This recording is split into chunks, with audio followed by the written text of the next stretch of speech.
à travers le ministère de l'Élevage, des Pêches et des Industries animales, a décidé de mettre un point d'honneur sur le développement, mais également la promotion de la pisciculture au Cameroun. Tout au long de cette émission, nous allons parcourir la pisciculture moderne, la pisciculture artisanale, mais également la transformation dans ce domaine. Amis téléspectateurs, installez-vous confortablement et retrouvons-nous juste après.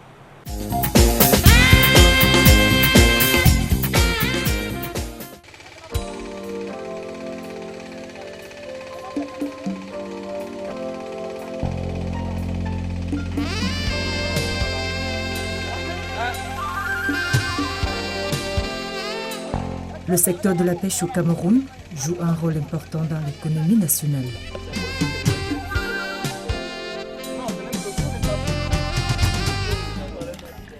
Source de protéines animales, la demande de poissons reste sans cesse croissante.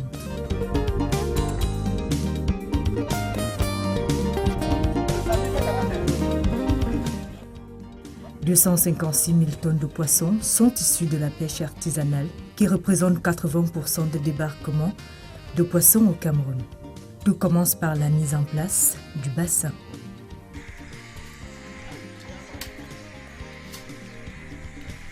Et ici, présentement, nous sommes sur le terrain. Nous y sommes en train de faire des cuirages. Et ce curage nous permet de vraiment protéger les prochains arrivants qui vont entrer dans des bassins. Ça, c'est un bassin de 400 mètres carrés. Ça dépend aussi de la superficie pour empoisonner un étang. Nous mettons des sacs de sable présentement parce que c'est une zone sablée.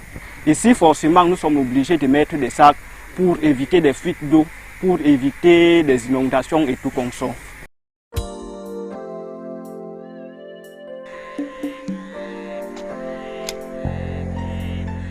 Ce projet nous permet, nous les jeunes d'aujourd'hui, de pouvoir vraiment développer dans le domaine, quoi.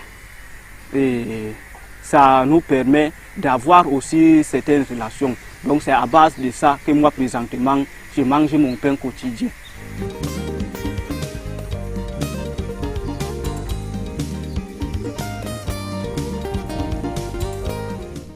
Ici, la cohabitation est parfaite entre les poissons, les cochons, mais aussi les canards.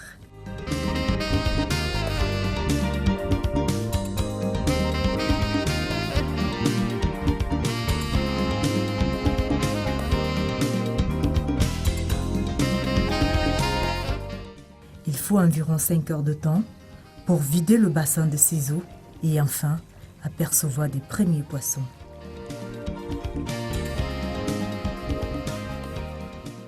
On a programmé la pêche.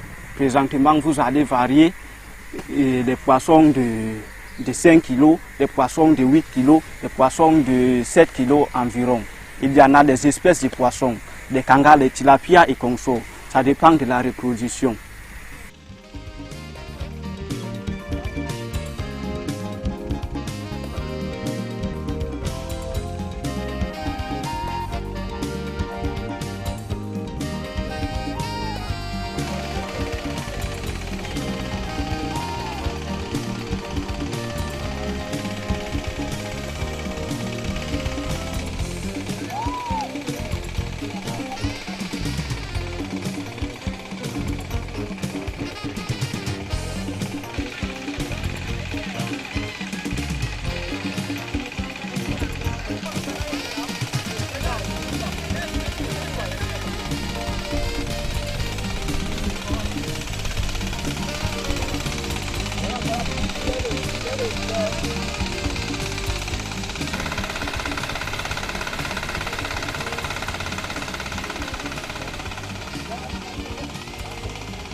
Le gouvernement, à travers le ministère de l'Élevage, des Pêches et des Industries animales, s'est donné pour objectif de limiter les importations de produits halieutiques dans le but de favoriser le développement local dans ce domaine.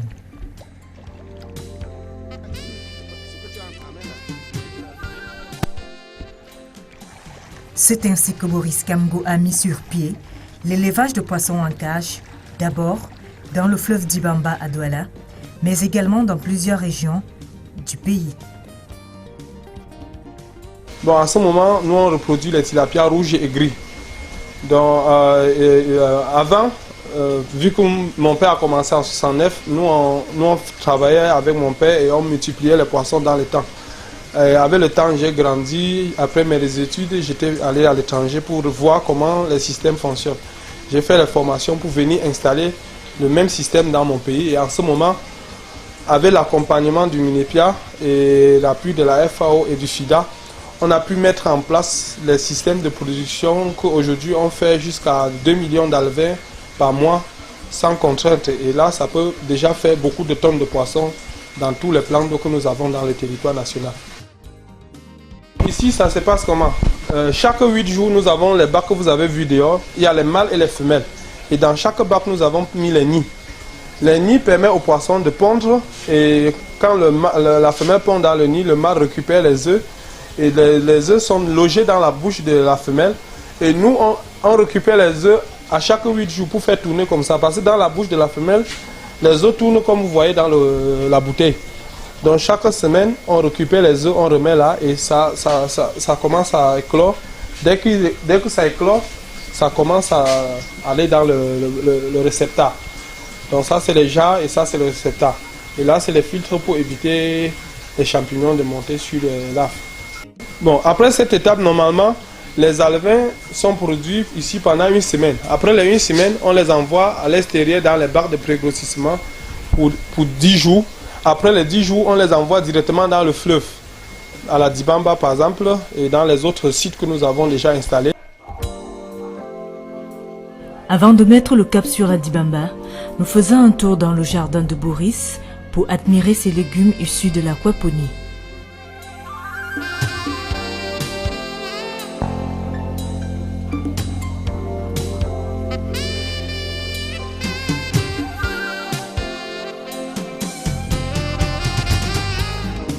L'aquaponie, qui est un système qui unit la culture des végétaux et l'élevage de poissons dont les déjections servent d'engrais aux plantes et à leur tour purifie l'eau pour des poissons.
Nous sommes en train de passer à la récolte des tilapias rouges aujourd'hui. Bon, les gris ne sont pas encore prêts et c'est la deuxième bande. Aujourd'hui, on a mis les poissons ici il y a 6 mois. Donc aujourd'hui, nous avons déjà les poissons de 600 grammes, comme vous voyez sur la photo. Et c'est reproduit à notre écloserie, comme vous avez vu. Les génitaires, on a importé de la Hollande, on a reproduit. Et aujourd'hui, on a des bonnes tailles de poissons.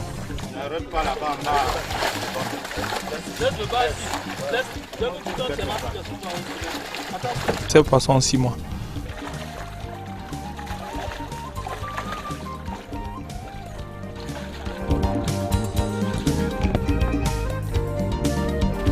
Puis l'autre jour, on a commencé à vendre. Comme vous voyez, les gens viennent chercher le poisson avec les glaciers, tout ça là. Et aujourd'hui, on a une opération à faire ce matin.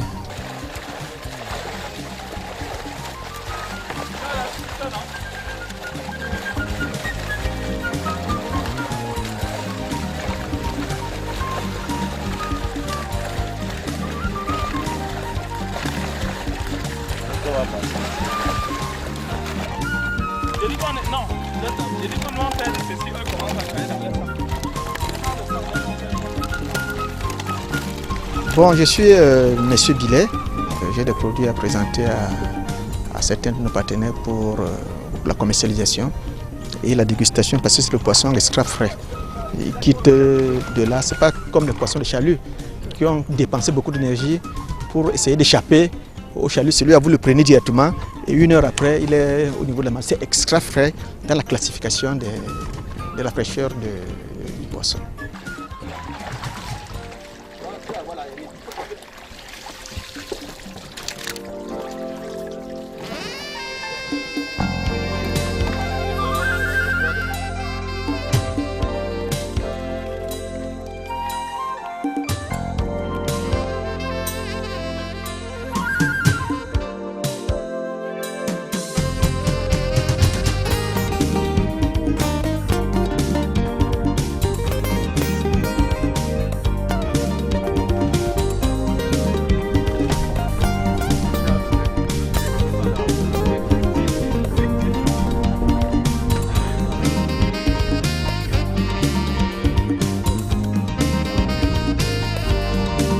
L'eau de la Dibamba parce que normalement, pour mieux élever les tilapias, il faut beaucoup d'oxygène.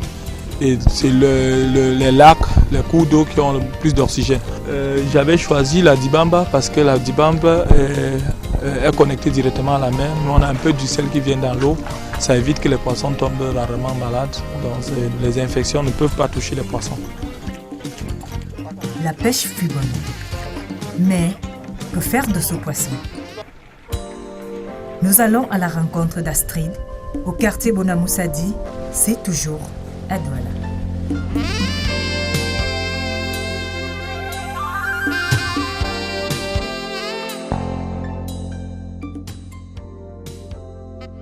Il est 8 h du matin.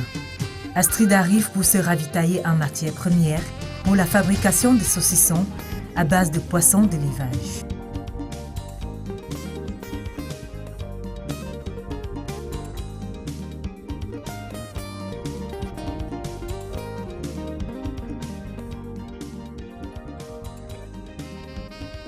Ingénieure de conception en transformation et contrôle de qualité, elle a décidé de résoudre l'équation de la plus-value dans le secteur aquacole au Cameroun. Moi, c'est Astrid Ndangang, un pur produit de l'Institut des sciences halieutiques, ingénieur de conception en transformation et contrôle qualité des produits halieutiques. Oui. Également en master recherche des sciences de la ressource halieutique à l'université de Douala.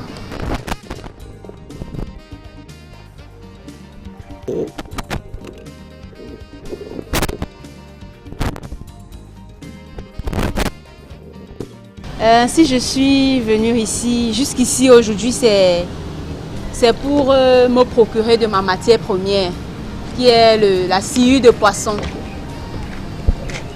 le poisson chat. Je vais les transformer en saucisson de poisson. Oui. Et puis je vais le mettre sur le marché camerounais.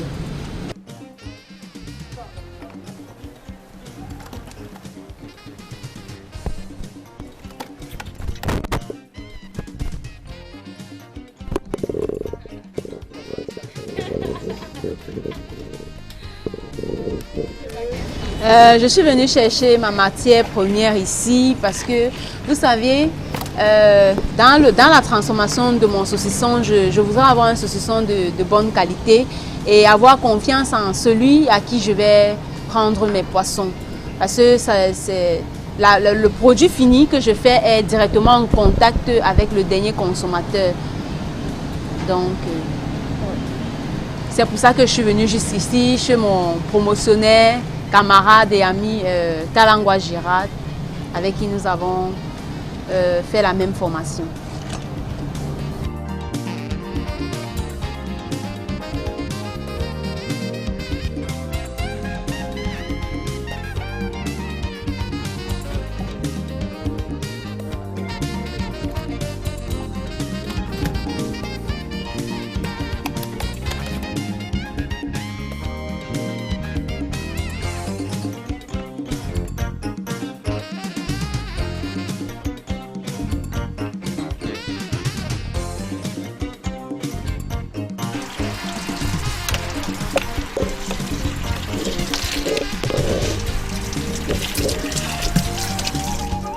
Il est temps de prendre la route pour le quartier Bilongué, où se trouve l'unité de transformation de Astrid. C'est quel canal ça?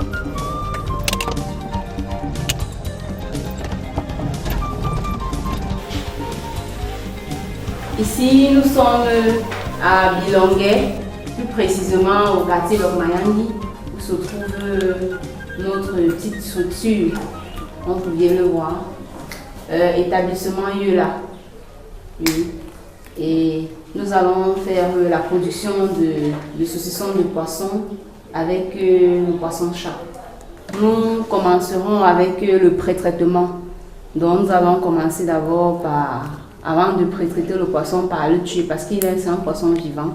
Donc d'abord l'assommer et ensuite nous allons le laver et faire des filets de poisson. Parce que c'est avec ces filets-là que nous travaillons. On couvre pour qu'il ne se rende pas compte de ce qu'on veut lui faire.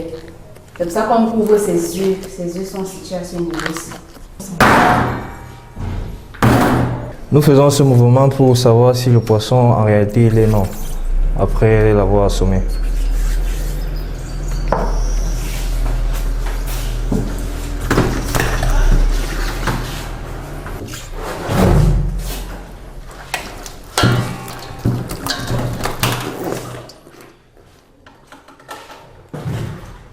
Et une fois le poisson assommé, nous allons prendre le soin de le laver. Et ceci avec de l'eau chaude et du vinaigre. Avec l'eau chaude pour déjà éliminer le mucus qui se trouve sur la surface de ce poisson. Et le vinaigre, c'est pour accélérer en fait ce processus-là, pour éliminer tout le mucus qui recouvre la surface du poisson.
C'est un peu comme les écailles.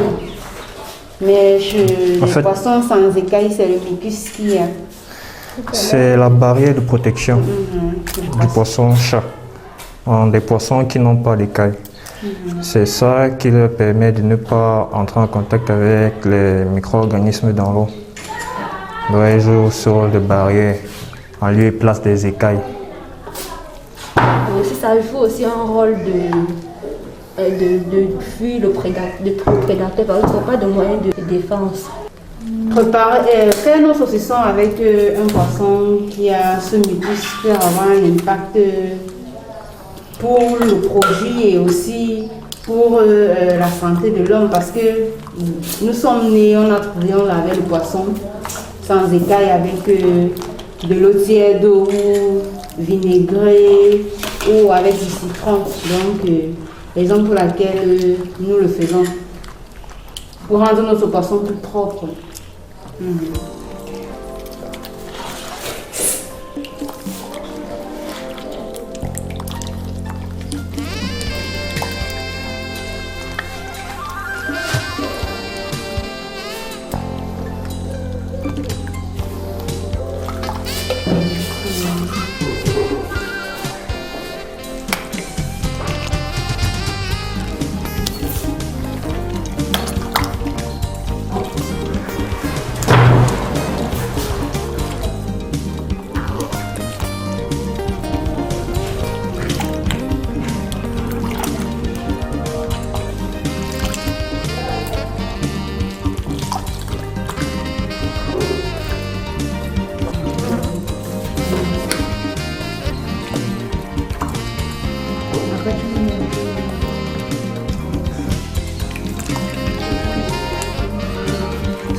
C'est ce qui consomme, et c'est ce genre qui consomme beaucoup de poissons.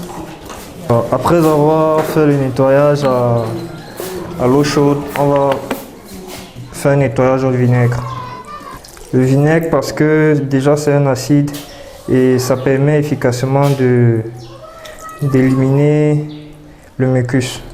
Et également l'odeur du poisson. Vous savez que le poisson-chat, c'est un poisson qui a une assez forte odeur. Donc lorsqu'on utilise le vinaigre, c'est également pour éliminer cette odeur.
On peut faire les saucissons avec tous les poissons.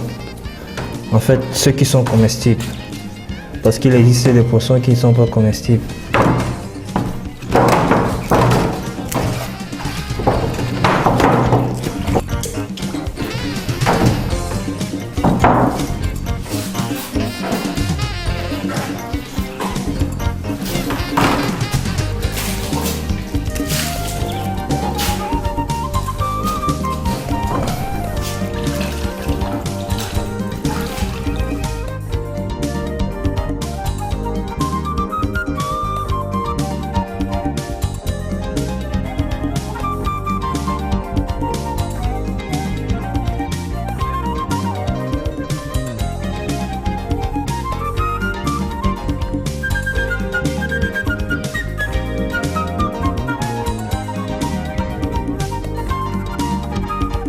La silue a un avantage, c'est quoi?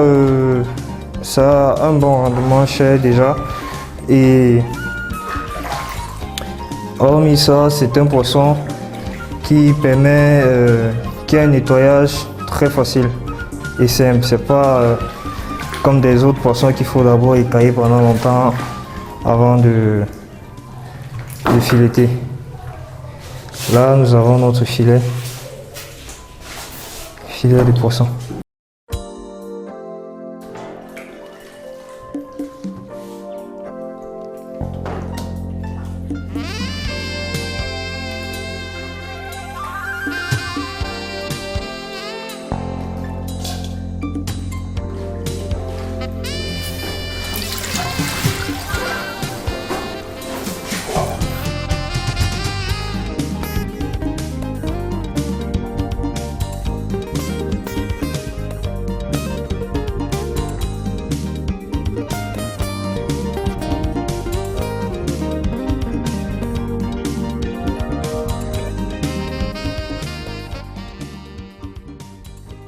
Et avec cette carcasse, on peut faire de la farine de poisson. Farine de poisson et on peut aussi faire l'huile de poisson. Avec la farine de poisson, on peut produire des aliments pour l'élevage de poissons particulièrement. Parce que nos frères aquaculteurs utilisent beaucoup plus nos carcasses pour formuler leurs aliments. Et ça peut aussi servir dans l'alimentation des chiens et chats. Donc ça peut entrer dans la formulation des croquettes pour chiens. Hormis ça, j'ai aussi parlé de l'huile de poisson qui est très riche en oméga 3 et 6. C'est essentiel aussi pour la consommation humaine. Et on peut produire de l'huile de poisson et faire de ça des petites gélules qui seront comestibles par l'homme pour lui apporter un peu plus d'oméga 3 et 6. Et cette carcasse peut également entrer dans un enrichissement des bouillies infantiles pour bébés. Donc on peut également introduire cette poudre à l'intérieur pour enrichir davantage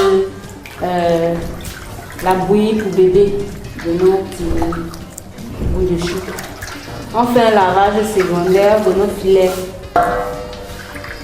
pour ensuite passer à l'étape de broyage. On va hacher ces filets.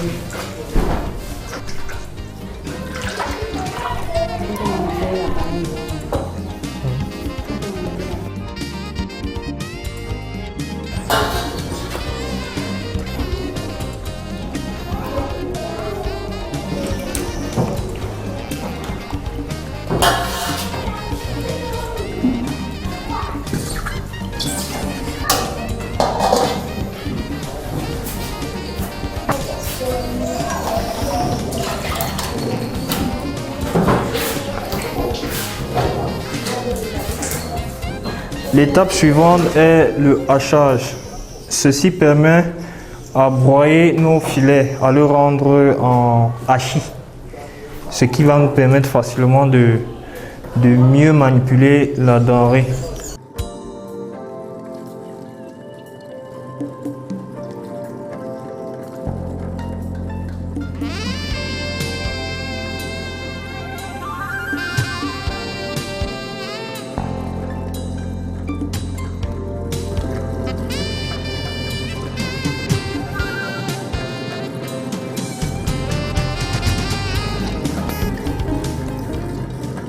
Une fois que nous avons haché notre poisson, ce que nous allons faire à l'étape suivante, c'est l'homogénéisation avec les autres ingrédients, c'est-à-dire le mélange en fait. On va mélanger avec les épices et tout le reste pour avoir une bonne pâte, une bonne mêlée après que nous allons embosser.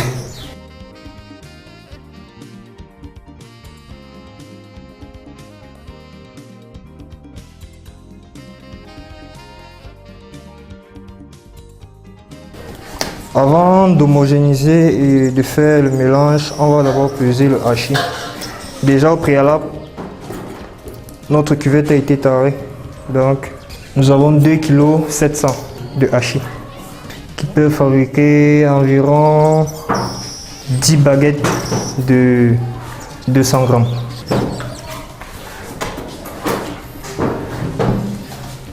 Là, vous voyez.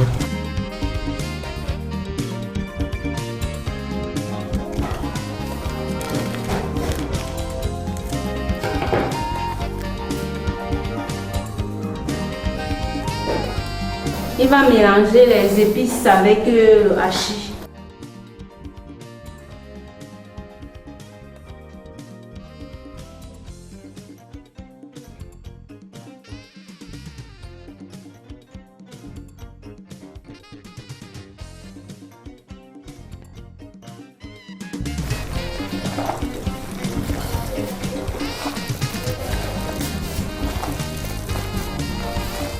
Donc on va mélanger comme ceci jusqu'à ce que le mélange soit homogène, parce que la pâte soit homogène.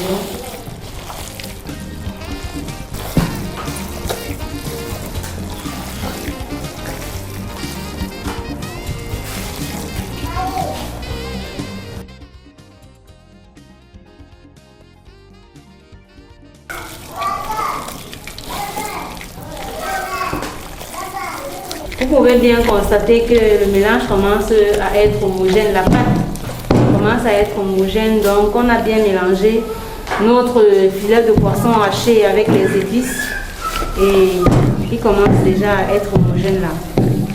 Donc vous pouvez observer.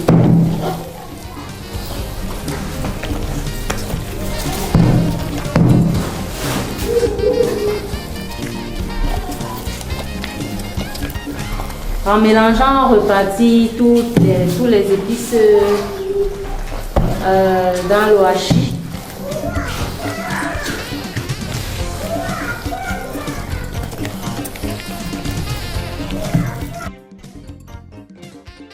Nous allons introduire la mêlée dans le poussoir.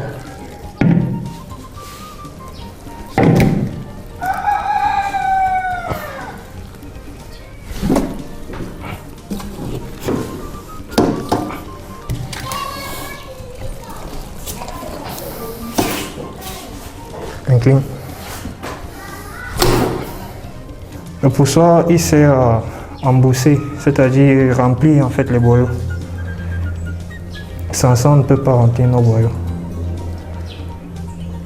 En réalité, il existe plusieurs types de boyaux. Il existe les boyaux naturels, qui sont généralement ceux du porc et de la chèvre.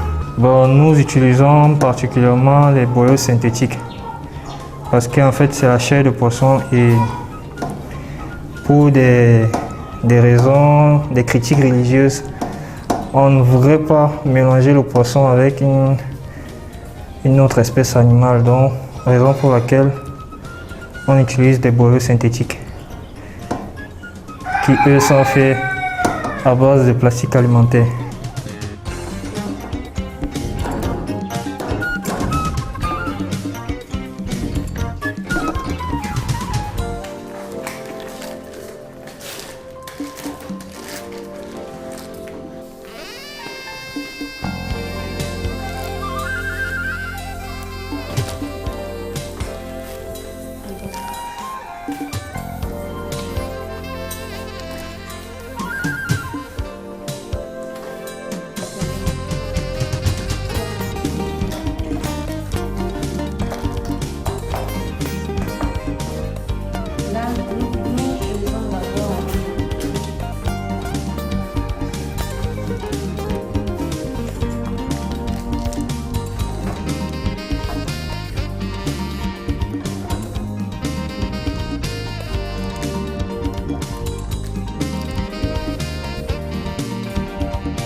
Là, on enfile le boyau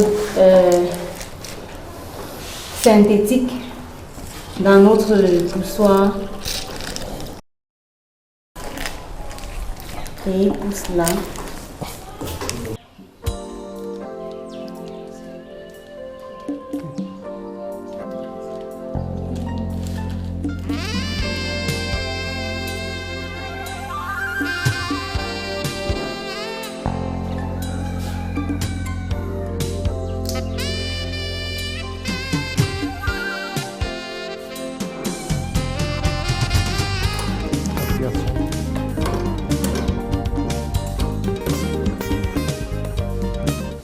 Après avoir embossé les saucissons, la prochaine étape c'est la cuisson.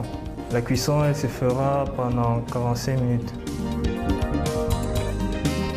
Une fois que les saucissons sont embossés, nous allons passer à une cuisson pendant 45 minutes. Une cuisson à immersion.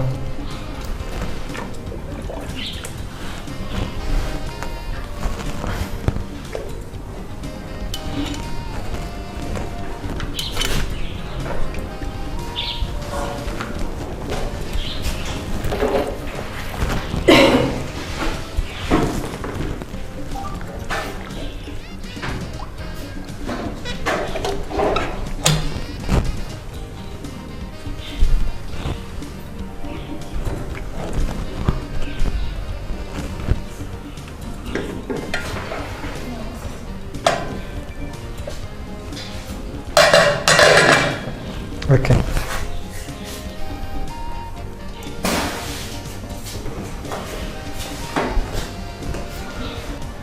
Après 45 minutes de cuisson, nous allons sortir nos boyaux de saucisson.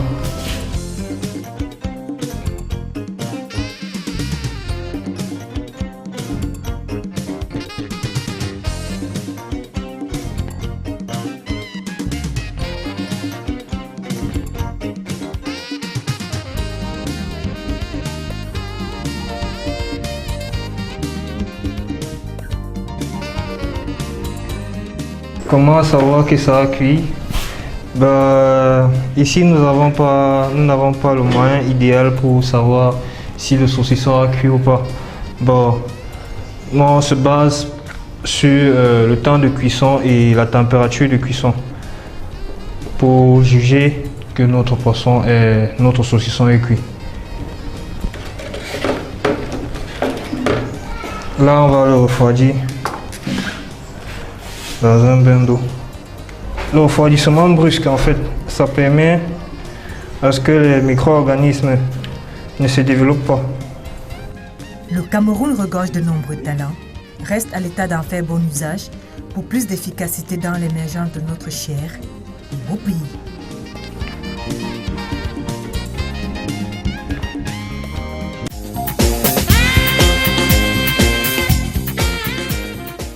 Fidèles téléspectateurs, c'est la fin de cette émission. Oh, quelle belle aventure!